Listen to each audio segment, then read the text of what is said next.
We're looking at a VIX that's now under 15. We're in the 14s. It's down about 2% today.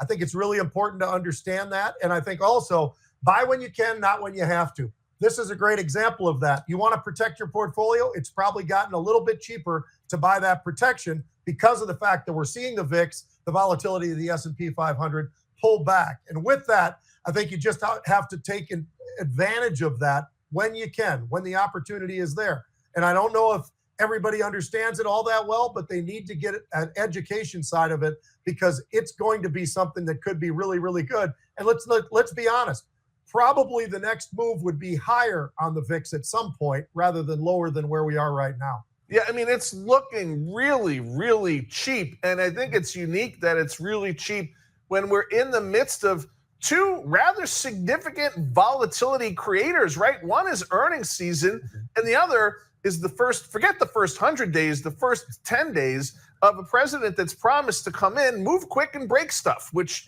he's doing, right? Those are not volatility dampeners. Those are volatility enhancers, but the market's looking at it differently. And look, Pete, this is part of the reason why we cover the VIX and we cover the volatility story as often as we do, almost every day. We've made it a cornerstone of the show because it is so important to understanding and anticipating market movements. And let's face it, the last couple times that you've made calls like this, you've been right, and folks that followed those VIX trades have done extremely, extremely well. So, and yeah, it is very interesting just to comment on the bond market and the Treasuries.